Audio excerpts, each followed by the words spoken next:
When I was a college coach, I loved learning any and everything about basketball. I mean, I would go to any coaching symposium, any talk, tons of books. I read books from basketball plays to coaching philosophy to sports psychology and even how to give glory to God while coaching. And after years and years of educating myself in experience, I found out the three keys to winning. Of course, it was right before I was about to stop coaching, so I never shared this information with everybody else. However, what I did do was learn how to apply those three keys to winning to my personal life whenever I had any goals I wanted to reach. So today, you're going to get blessed. You're welcome. Today, we're going to apply the three keys of winning to education reform. Now, before I start, let's get a little bit specific on what education reform actually is. Because what I noticed is when people came up to me and go, "Oh my gosh, you're doing a TED Talk? What are you doing it on?" I would go, "Education," and they would go, "Oh my gosh, let me tell you what you should talk about." You know, the first thing you should talk about is teachers and their racial biases. And then somebody would say, "Oh no, we got to work on parents and how they help their kids at home." And then the girl in Sephora that was trying to help me get a concealer, she said, "Oh my gosh, that is such an important topic. The school I went to, their food was horrible." And then, of course, if I ask any of the students at my current place of employment, they would say, "Yes, I'm so engaged with this topic. We have to do something about the dress code." Yeah, nope, that's not what I'm going to talk about. As a matter of fact, let me give you just a little bit of a hint. The key on education reform is actually you.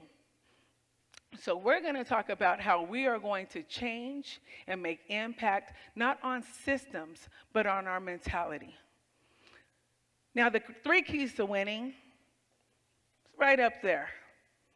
Now, when I would explain this to players, I would start out, the first key is to believe. You have to believe in your coaches. You have to believe in your systems. You have to believe in your teammates. And you have to believe in yourself.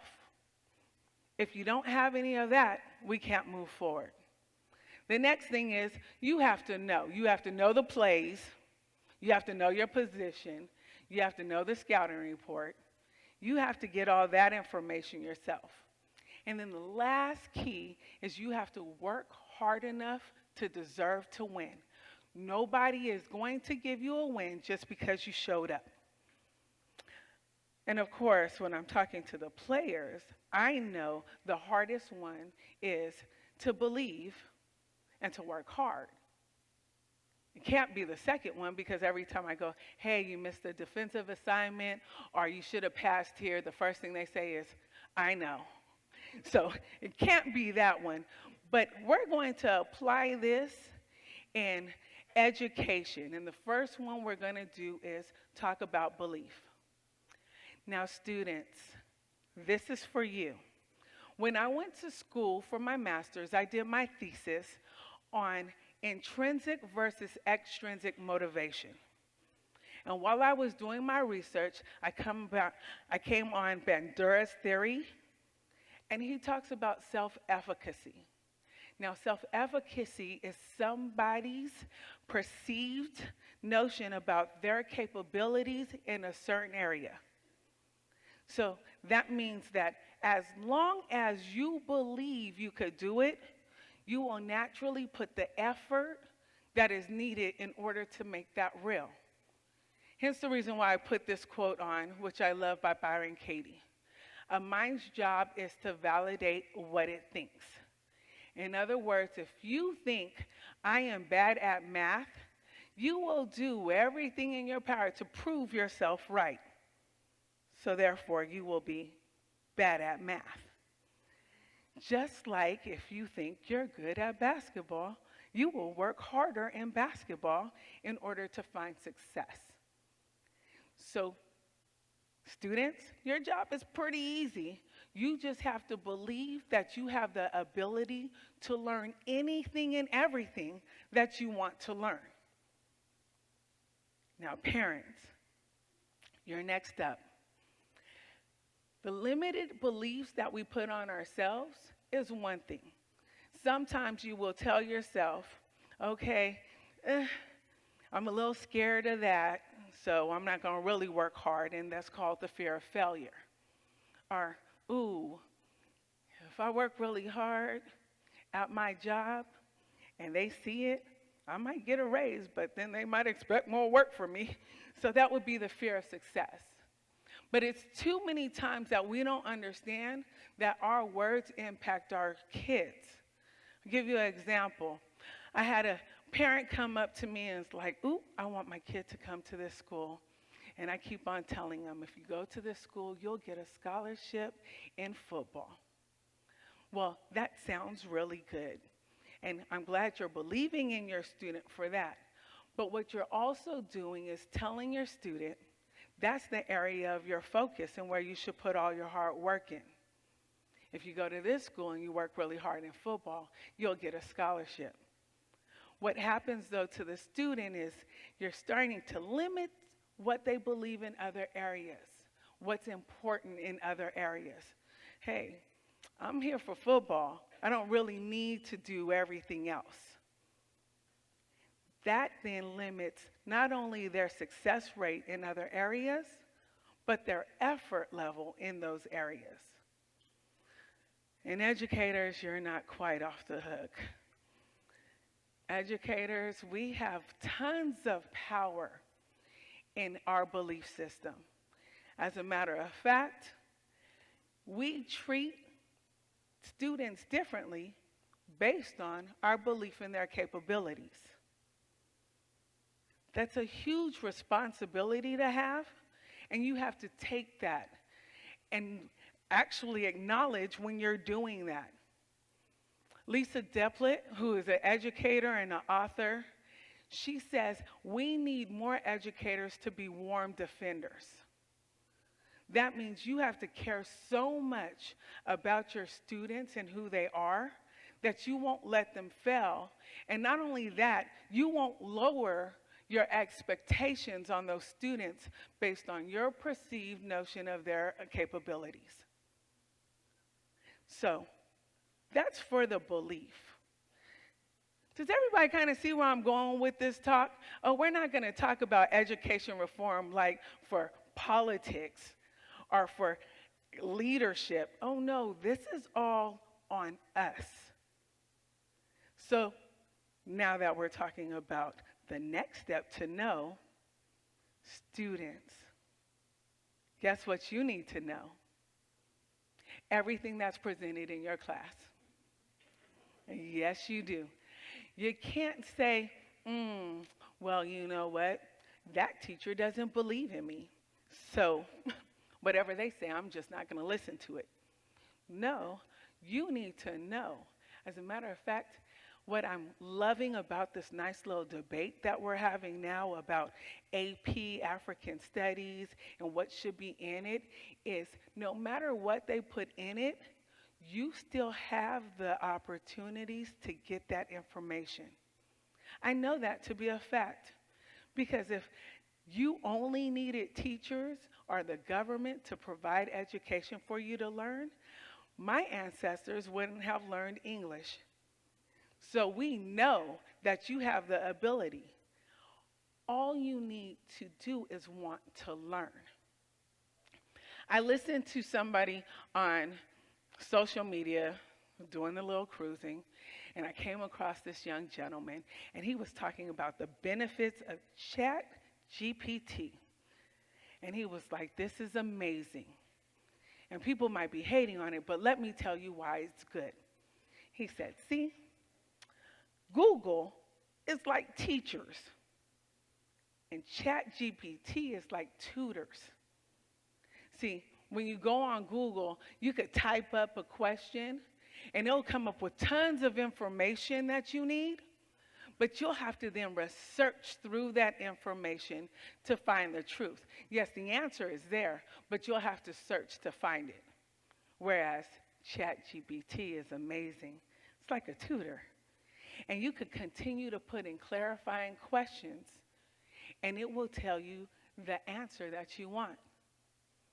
And then he pauses and he goes, well, as long as you don't need the answer to always be 100% correct. Wait, what? That's problematic. But that is exactly what the problem is in our education system now, is that we want the easy way to find information instead of wanting to actually know information. You have to want to learn and be able to have that knowledge for yourself in order to actually be educated. Doing a Google search is not the same as knowing. And we're getting a little bit confused on that fact now. As a matter of fact, we sometimes confuse knowledge with opinion. That's a little problematic. So students, you have to want to know something for yourself, and that means that you could recall that information without looking it up. And I'm going to tell you that is going to end up being a superpower now, because not enough people are valuing actually knowing something. Now, parents, coming for you next. You're going to have to know things in order for your child to get the education that they need. The first thing you're going to have to know is, how does my child learn? You're going to have to understand that so well that you pick educational places that can give your child the resources that they need in order to be successful. You have to do the work yourself. You have to research and know that. Then the next thing you're going to have to know is your educators. You need to know who is teaching your kids. It is so highly important that you build relationships with the teachers and the administration at the school, because those are the people that you need to trust in order to help your kids succeed. And then once you know them, you have to know that they want the best for your child. And within that knowing, then you have to not question the educator, but work with the educator. Sometimes I hear parents go, that teacher, they don't really know what they're talking about. And what happens is your child is like, yeah, they don't really know what they're talking about. And then the next day they go into class and they go, I don't have to listen to them because they don't really know what they're talking about. Once you do that, you are limiting your child's ability to learn in that class. Next, my educators. We're going to mesh a couple of things in together, because my educators, not only do you have to know your subject, you have to know your subjects. In order to actually educate at the level that we need to now, you're going to have personal relationships with all of your students. Now, I know that is a lot to ask. There's so much that keeps changing. When you got your teaching credential, 12, 15, 30 years ago, it was a little bit of a different climate. So we have to continue our education and our knowledge base in order to serve the students that we have. And then once we know that, we have to go into working hard enough for our students. That is the last one, that working hard. And I know for educators, you're like, look, I went to school. I stayed in education after the first 2 to 3 years, which were horrid. I had change of administration and leadership, and I still stuck it out. I did the work. Can I just use my lesson plans and chill until I retire? And the answer is no. We cannot expect anything that we won't model for our kids. And once they know you walk in and you're not working hard to teach them, they then decide not to work hard in what you're trying to teach them. Parents, you have to work a little hard too. Sometimes you have to come in and meet with the teachers in order to get to understand what's going on. Sometimes you need to make sure that you come to everything at school, which is already hard enough. I know you are working, but I need you to work it.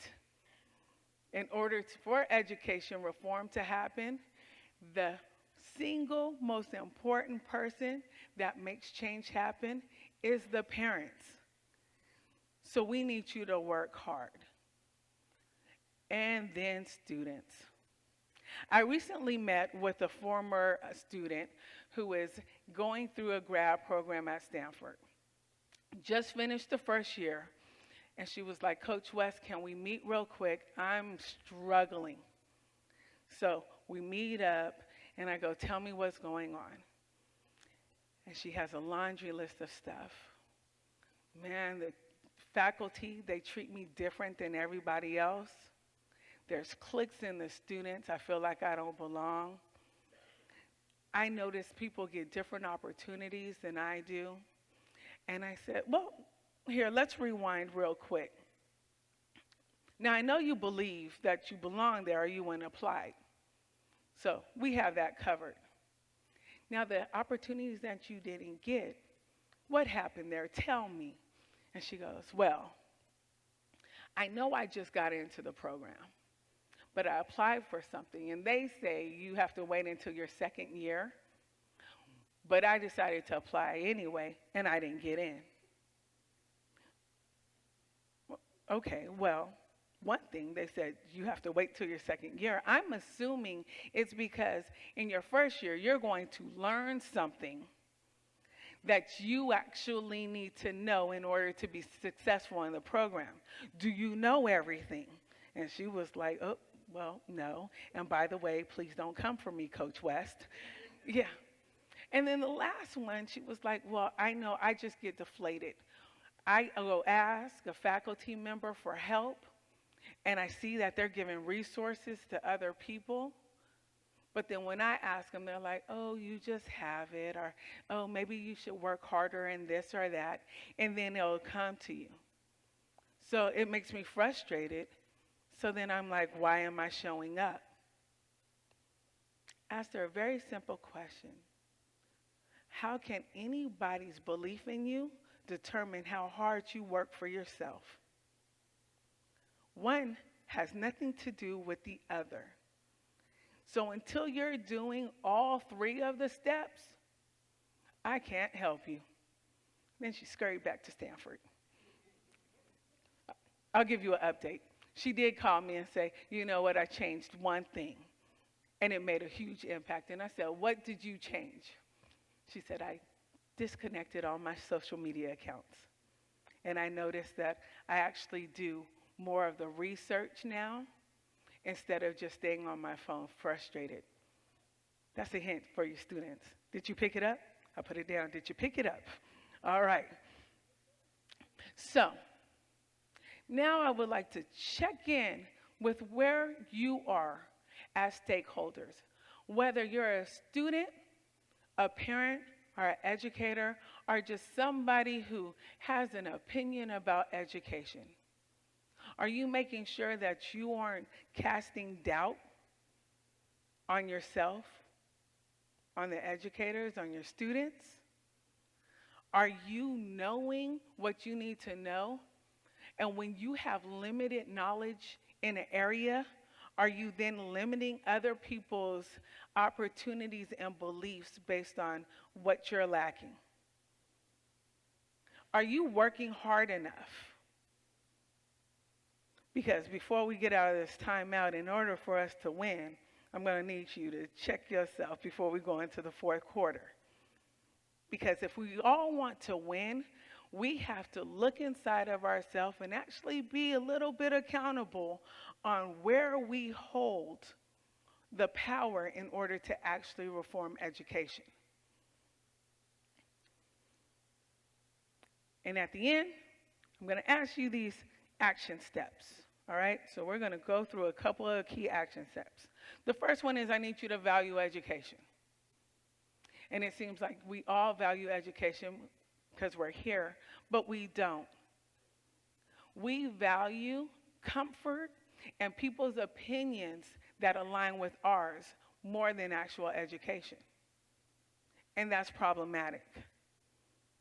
You can't disregard somebody who actually knows something, put in the work, actually has the education and experience, just because it goes along with what your opinion is. So we need to change that in order to actually value education and knowing something. The other thing is we have to increase belief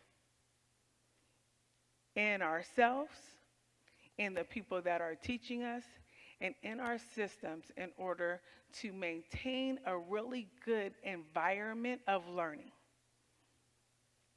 Then the last thing I want you to do is I want you to try to use this for yourself.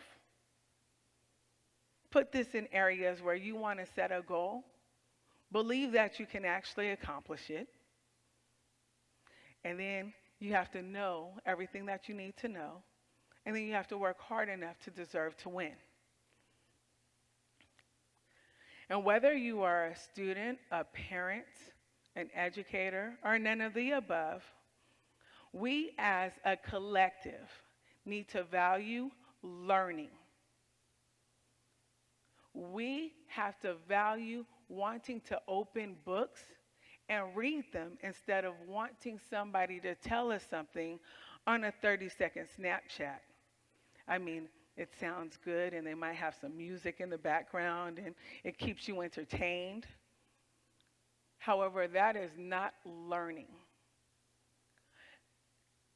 We also need to understand that education actually doesn't need to be reformed.